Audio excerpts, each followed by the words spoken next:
ആ വീട് മൊത്തം ഞാൻ നോക്കിയതാ. ആത്മഹത്യാക്കുറിപ്പ് എന്നൊരു സംഭവം ഉണ്ടെങ്കിൽ അവര് കാണിക്കട്ടെ. എന്റെ മോടെ ഹാൻഡ് റൈറ്റിംഗ് എനിക്കറിയാം. പക്ഷെ എന്റെ മോടെ പുസ്തകമൊക്കെ കണ്ടായിരുന്നു.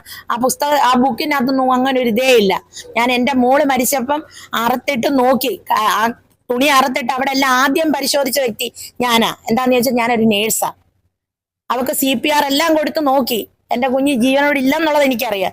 എങ്കിലും എന്റെ മനസ്സ് ഞാനാ കണ്ടത്. ഞാൻ ജോലി കഴിഞ്ഞ് അവക്ക് വേണ്ടുന്ന ആഹാരങ്ങൾ മേടിച്ചുകൊണ്ട് പോയി ചെന്ന് കഥ വിളിച്ചിട്ട് അനക്കൂല. അപ്പൊ എനിക്കൊരു സംശയം ഉറങ്ങുമായിരിക്കും. ജനലൊന്ന് കരട്ടം മാറ്റിയപ്പോ തൂങ്ങി നിൽക്കുന്ന കണ്ടത്. ഒരു പെറ്റമ്മയും സഹിക്കുന്ന കാര്യമല്ലത്. എന്റെ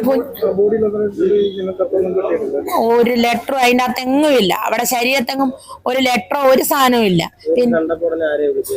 ഞാൻ കണ്ടപ്പോ ഉടനെ വിളിച്ചത് എന്റെ അണ്ണനെയാ വിളിച്ചത്. എന്റെ ഇപ്പോഴത്തെ ഹസ്ബൻഡിനെയാണ് ഞാൻ വിളിച്ചത്.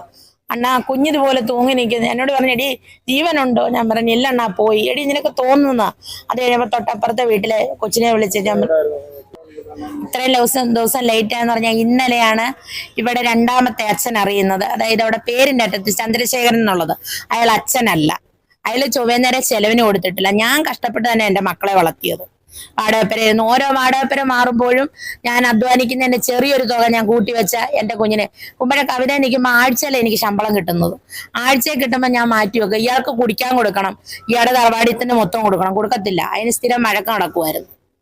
ഇയാൾക്കറിയാം എനിക്ക് 2 മക്കളുണ്ടെന്ന് അറിഞ്ഞുകൊണ്ട് തന്നെ അയാൾ കൂടിയത്. പിന്നെ ഇപ്പൊ എന്റെ മോൾ അയാളെ മോളാന്നും പറഞ്ഞുകൊണ്ട് ഈ SP-ക്കും DGP-ക്കും IG-ക്കും ഒക്കെ പരാതി കൊടുത്തിട്ട് കാര്യമില്ല. ചിറ്റാറ് പഞ്ചായത്ത് മൊത്തം അറിയാം.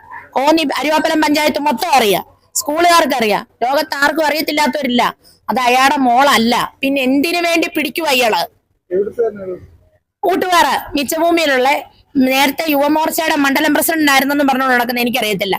ചന്ദ്രശേഖരൻ, അല്ലാത്ത പേര് ബേബിക്കുട്ടൻ.